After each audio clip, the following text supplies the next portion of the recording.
Salut salut, bienvenue pour une nouvelle vidéo et pour un nouvel update lecture. J'ai beaucoup lu au mois de février, du coup je suis un petit peu à la ramasse en termes d'update, en tout cas au moment où sort cette vidéo. Mais je suis contente d'avoir autant lu au mois de février, c'est vraiment cool, j'adore vraiment le challenge de février Tapal, ça me permet de vraiment beaucoup lire et c'est un peu...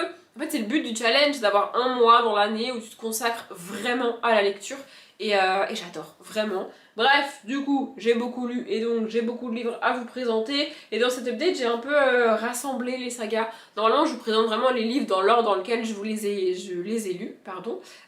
Mais là, comme il y a deux tomes de deux sagas à chaque fois que j'ai lus rapprochés l'un de l'autre, bah, je vais vous en parler en même temps dans cet update. Et d'ailleurs, on va commencer par l'une de ces deux sagas, à savoir les enquêtes de l'inspecteur 00 de Richard Petitssigne et Elena Dupressoir. Donc j'ai lu les tomes 2 et 3. Le tome 2 qui a enlevé l'alpaga sacré que j'ai lu sur le premier week-end d'amis que j'ai fait en février. Et le tome 3 qui ose faire chanter le panda que j'ai lu sur le deuxième week-end d'Amil. J'adore cette saga et c'est ce que je disais dans le dernier update lecture. Là on est sur aussi les éditions Gulfstream, mais on est sur la collection pour les plus petits que le Arthur Séverin dont je vous ai parlé il y a un moment pour vous, je sais, et j'adore, vraiment, j'adore, je trouve ça hyper cool, hyper chouette. C'est des petits bouquins de 130, 140 pages, ouais c'est ça, ça se lit bien, ça se lit vite, il y a des illustrations, je ne vais pas vous montrer ça et là parce qu'elles spoilent l'histoire, il y a des illustrations qui sont des fois petites, des fois grandes, il y en a une dans ce bouquin là qui prend 2 pages, il y en a, voilà, il y en a qui sont très petites, voilà, il y en a des comme ça aussi. Voilà, j'adore ces bouquins-là, je trouve ça très chouette. Le tome 1, c'était Qui a volé les rayures du zèbre. Et en fait, dans cette saga, on suit donc l'inspecteur 00, donc c'est lui, qui est un orang-outan, et son assistant, pardon, je l'ai caché, c'est lui. Donc l'assistant, c'est Alcide, je crois, c'est ça, et c'est un caméléon. Voilà, donc on est dans ce genre de saga jeunesse où les animaux parlent, les animaux bougent, et toutes les espèces d'animaux vivent ensemble, ils vivent dans des villes, dans des maisons, etc. J'adore, vraiment, je trouve ça très cool. Et en gros, l'inspecteur 00 et Alcide appartiennent au STAKE, donc le service des affaires extrêmement compliqué, un truc comme ça. Je vous l'ai lu en vlog, attendez, je vais le retrouver. Service des enquêtes incroyablement compliquées, c'est ça. Et donc ce STAKE est basé à Paris et en gros ils se baladent, ils vont dans le monde entier pour résoudre les affaires les plus compliquées dans cet univers-là, j'adore. Donc dans le tome 1, ils vont en Afrique, au Kenya, pour aider un zèbre qui a perdu donc ses rayures. Dans le tome 2, ils vont au Pérou, donc plus précisément à Lima, et ils montent le Machu Picchu pour aider une famille d'alpagas à retrouver leur bébé. Et dans le tome 3, ils vont en Chine parce qu'il y a un panda milliardaire, même plus que milliardaire, mais bref, qui reçoit des menaces en gros et qu'on fait chanter. Voilà. Ce que j'aime bien, c'est que c'est vraiment des enquêtes pour enfants, mais c'est vraiment très chouette, c'est vraiment très cool. Il y a pas mal de jeux de mots, c'est bourré d'humour, vraiment c'est très chouette à lire, c'est très cool à lire. En fait, c'est un côté très léger, parce qu'il y a plein de jeux de mots, il y a plein de proverbes inventés complètement sortis de nulle part, et je trouve ça génial. Mais en même temps, on enquête quand même sur quelque chose d'assez grave, mais c'est pas des meurtres. Il n'y a pas de sang, il n'y a pas de mort, il n'y a pas de violence en soi.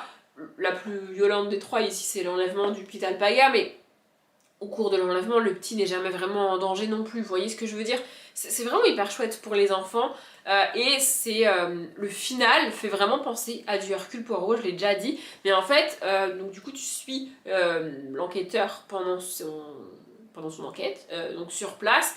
On n'est pas que du point de vue de l'inspecteur 00, on est parfois du point de vue de l'assistant, et ça alterne comme ça. Du coup, t'as vraiment pas mal d'infos et c'est assez chouette. Tu peux mener ton enquête toi-même et comme t'es pas que dans la tête de l'inspecteur, lui il va pas te donner ses réflexions, il va pas te donner son avis, il va pas te dire à quoi il pense, comment il réfléchit, comment il interprète tel ou tel truc, c'est à toi de le faire en tant que lecteur et lectrice comme dans un Agatha Christie et j'adore ça. Et à la fin, comme dans les Hercule Poirot, l'inspecteur 00 rassemble tout le monde et déroule comment il a trouvé qui était le coupable. C'est exactement... Alors, je cite Hercule Poirot parce que c'est un des enquêteurs les plus connus et une des autrices de policiers les plus connus. Après, c'est un processus qui a été repris dans plusieurs enquêtes et plusieurs bouquins comme ça. Et je sais même pas si Agatha Christie est la première à avoir fait ça comme ça, mais moi qui ai beaucoup lu de Agatha Christie et pas mal de Hercule Poirot, ça me fait vraiment penser à ça et je trouve ça... En fait, je trouve ça hyper cool d'avoir des enquêtes comme ça pour les enfants. C'est vraiment bien, et on prend pas les enfants pour des débiles dans cette saga non plus, et c'est vraiment chouette. Ouais, c'est ça, c'est marqué premier roman 8 et plus, c'est ce que je disais, 8-10 ans, un truc comme ça, franchement c'est vraiment cool, et j'adore cette saga. Il y a une autre saga pour laquelle j'ai lu un tome sur le premier week-end à 1000 et un autre tome sur le deuxième week-end à 1000, et c'est l'Académie des Dragons de Alastair Chisholm, donc le tome 4, Mira et Lanceur de Flammes, et le tome 5, Caille et Ombre d'Os. J'adore cette saga. Vraiment, pareil, c'est des petits livres. Alors ici, je dirais que c'est pour des enfants qui lisent un peu plus que les enquêtes de l'inspecteur 00, parce qu'il n'y a pas d'illustration dedans, et que c'est...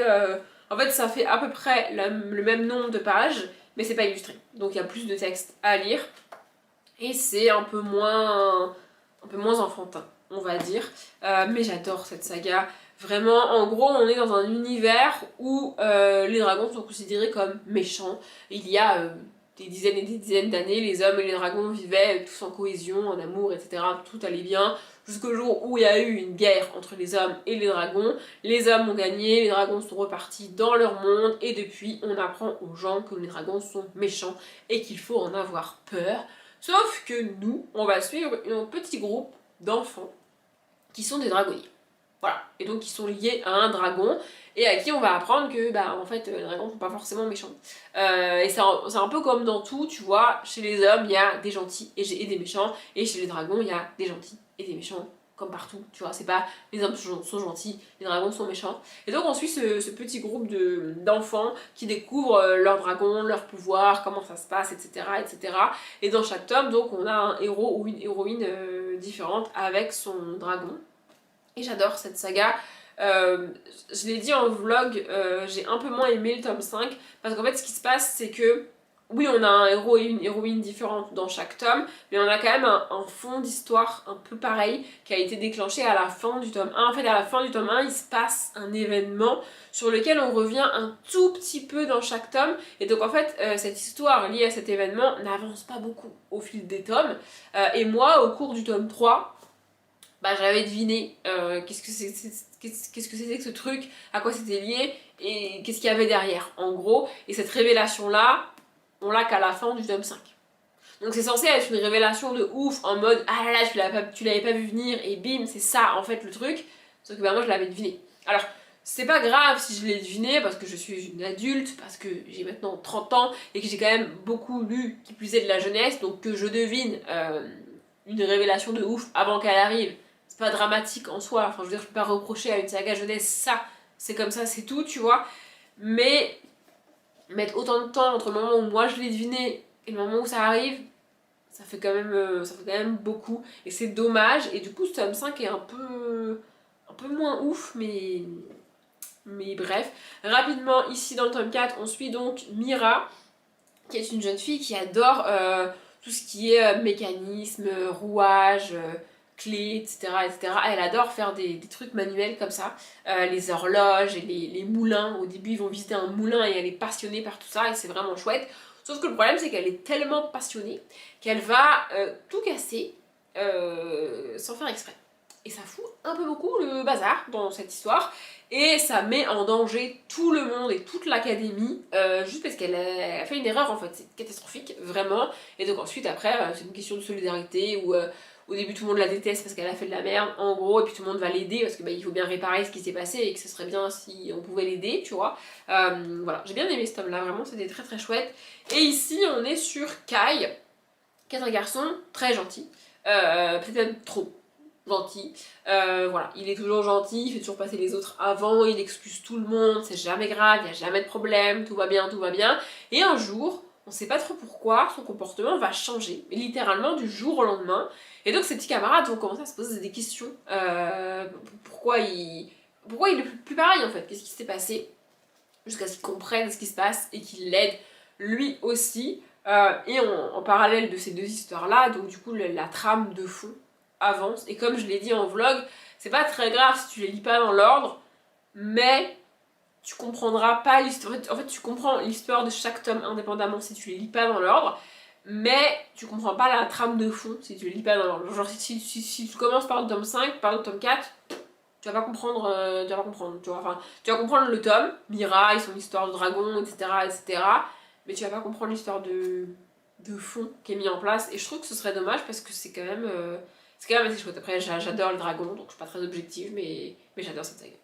Ensuite, toujours sur le week-end d'Amil, j'ai lu Le Passeur de fantômes, le tome 5, Le Train fantôme de Alain Grousset et Johan Elio, et j'adore cette saga. Je suis un peu dégoûtée parce que du coup c'est le tome 5, il est sorti en 2021 et on n'a pas de suite. Et c'est le genre de saga où les auteurs auraient pu continuer encore et encore et encore. Alors après il faut savoir s'arrêter, comme je l'ai déjà dit dans un update il y a pas très longtemps, mais ils auraient pu continuer à faire d'autres histoires. Et ils l'ont pas fait. En gros, dans cette histoire, on suit Malo qui doit avoir 11-12 ans et qui dans le tome 1, qui s'appelle Le Passeur de fantômes, non, le tome 1 s'appelle L'élu. Le tome 1 s'appelle L'élu. Il découvre que du coup il est passeur de fantômes. Il découvre qu'il voit les fantômes, qu'il peut parler aux fantômes, qu'il peut aider les fantômes, et qu'il peut, une fois qu'il a trouvé ce qui bloquait les fantômes dans le monde des vivants, il peut les aider à passer dans leur monde à eux et à trouver en gros la paix, un petit peu, si on veut. Et là c'est ce qui se passe. En gros, Malo et sa famille, avec Silène, donc une amie de Malo, qui voit aussi les fantômes, sont invités dans une espèce de parc d'attractions un peu mystique. C'est un parc d'attractions un peu à la Disney si vous voulez, mais avec en plus une notion fantastique. Voilà, une notion un petit peu surnaturelle où il croit en toutes ces choses-là. Et donc voilà, et donc dans le train fantôme du parc, Malo va découvrir qu'il y a un vrai fantôme dedans, coincé, et avec son ami, ils vont essayer de comprendre pourquoi il est coincé ici, à quoi il est relié, qu'est-ce qu'il retient, et comment ils peuvent l'aider à passer de l'autre côté en fait. En gros, c'est ça. Vraiment, c'est toujours des histoires très chouettes, très mignonnes, et en même temps assez... comment dire, assez compliqué. Enfin, compliqué, non, ça reste pour les enfants et ça fait pas peur non plus, mais c'est pas juste des histoires extrêmement simples en fait. Il y a une idée derrière, il y a une recherche derrière, il y a un intérêt derrière, et c'est une saga que j'aime vraiment beaucoup. Je trouve ça très chouette, vraiment. Il y a le côté un petit peu creepy pour enfants des fantômes, et en même temps, il y a des histoires profondes. Ici, on parle de la Première Guerre mondiale pour vous donner un ordre d'idée. Dans le tome d'avant, on est à l'hôpital avec une petite fille malade. Voilà, il y a quand même ce genre de thèmes assez lourds, mais c'est bien fait, c'est bien traité et c'est bien abordé, et je trouve ça chouette. J'aime beaucoup cette saga, vraiment. Et enfin, le dernier livre pour cette update, c'est L'Enfant Dragon, le tome 1, La Première Flamme, de Éric Sanvoisin et Jérémy Fleury. On parle d'une saga de dragons, de nouveau, j'adore les dragons. J'ai trouvé cette saga par hasard sur Gibert. Voilà, vraiment. On est sur un livre extrêmement court, on est sur un premier livre, enfin un livre de première lecture sans aucun doute, puisque premièrement, c'est écrit extrêmement gros. Voilà. Deuxièmement, ça fait 60 pages. Et troisièmement, il y a quand même pas mal d'illustrations comme ça. Voilà. Mais j'ai été déçue par ce bouquin-là. En gros, on y rencontre Ervael, qui vit à Organ. Et Organ est un monde dans lequel c'est un peu comme dans l'Académie des Dragons. Les dragons sont méchants, les dragons sont pas gentils, il faut les tuer, il faut les massacrer. Et lui, il comprend pas trop pourquoi tout le monde déteste les dragons. Il est un peu en mode, moi j'aime bien les dragons, tu vois, sauf qu'il n'a pas le droit de bien aimer les dragons, il n'a pas le droit d'aider les dragons, et on n'arrête pas de lui dire et de lui répéter que les dragons sont méchants. Voilà, et on est dans cet univers-là, on suit ça. Alors c'est une histoire très courte, j'ai pas trop envie, enfin je peux pas trop vous en dire, sinon ça va tout vous spoiler, vous voyez, mais en gros on suit ça. Et en fait j'ai deux problèmes avec ce bouquin là. Premièrement, les personnages sont extrêmement clichés. Vraiment, genre en gros, Ervael est gentil, il adore le dragon, point, ça s'arrête là. Lena, qui est une amie avec qui il va à l'école, est méchante, elle déteste les dragons, point, ça s'arrête là. Il n'y a aucune profondeur, il n'y a rien qui est mis en place de ce côté-là. Et moi j'appelle ça prendre les enfants pour des cons en fait, enfin genre vraiment, dans l'Académie des Dragons c'est un peu le cas, hein. Les dragonniers sont en mode gentil, ils adorent les dragons, mais il n'y a pas que ça en fait. Il y a d'autres sujets qui sont abordés, il y a d'autres thèmes, ça va plus loin. Alors ici on est sur un livre pour plus jeunes que l'Académie des Dragons, ok, mais t'es pas obligé de faire ça. Et je lis beaucoup de jeunesse qui plus est là au mois de février, j'en ai lu beaucoup. Et ça, pour moi, c'est pas possible en jeunesse. Enfin, vraiment, c'est catastrophique. Et aussi, et alors ça, je comprends pas comment tu peux publier un livre comme ça. Vraiment, c'est tellement dommage de tout gâcher comme ça. C'est-à-dire que c'est illustré, comme je vous l'ai montré. Le problème, c'est que l'illustration arrive, tu vois l'illustration avant de lire ce qu'elle représente. Ce qui fait qu'au moment où tu vois l'illustration, bah, tu es spoilé en fait. Ce que tu vois sur l'image, ça va se passer 2-3 pages plus loin. Et en fait, ce qui est censé être une surprise au moment où tu le lis, bah ça n'en est pas une parce que tu as vu l'image juste avant. Du coup, vraiment, j'ai pas compris. Et ça arrive plusieurs fois. Il y a bien 4-5 illustrations en 60 pages qui spoilent ce qui se passe 3-4 pages plus loin, 2-3 pages plus loin. C'est dommage. Pourquoi faire ça en fait? En gros, hein, si je schématise, tu peux juste regarder les images et t'as l'histoire. T'as pas besoin du texte en fait. Alors, encore une fois, c'est pour les enfants. Peut-être que c'est fait exprès, mais mettre l'image 2-3 pages avant le texte, pourquoi en fait? Mets l'image en face du texte ou mets l'image juste après le texte. Parce que là, en fait, le problème c'est que ça décourage les enfants à lire. T'as déjà eu l'image, tu sais ce qui se passe, c'est quoi, pourquoi tu lirais en fait? Tu vois? Je trouve ça vraiment dommage, c'est vraiment nul. Et moi, en fait, ça m'a rappelé un petit peu le problème des titres de chapitres. Je ne lis pas les titres de chapitres parce que le titre du chapitre te spoil sur ce qui se passe dans le chapitre en général, tu vois. Donc j'ai pris l'habitude de pas lire les titres de chapitres. C'est comme ça, tu vois. Sauf que là, c'est une image, du coup, je peux pas ne pas la voir. Enfin, genre, tu voyais ce que je veux dire? Tu la vois forcément, c'est obligé. Donc ouais, j'ai trouvé ça un peu dommage, mais honnêtement, je sais pas si je lirai la suite. Peut-être, si je la trouve sur Gibert, pas trop cher, oui. Mais en fait, ce qui me freine un peu, c'est qu'il y a plein de cycles. Et après, peut-être que ça évolue au cours de la saga aussi. Je sais pas, mais en tout cas, ce tome 1 m'a pas vraiment convaincu. J'ai l'impression d'avoir été un petit peu efficace dans cette update et qu'il est plus court que les autres. C'est pas plus mal, ça vous fera une vidéo plus courte, ça équilibrera peut-être avec mes vlogs, je ne sais pas. Bref, j'espère que cette vidéo vous a plu. Je m'arrête là, comme d'habitude, je vous souhaite une bonne journée, un bon après-midi, un bon appétit ou une bonne nuit et je vous dis à bientôt.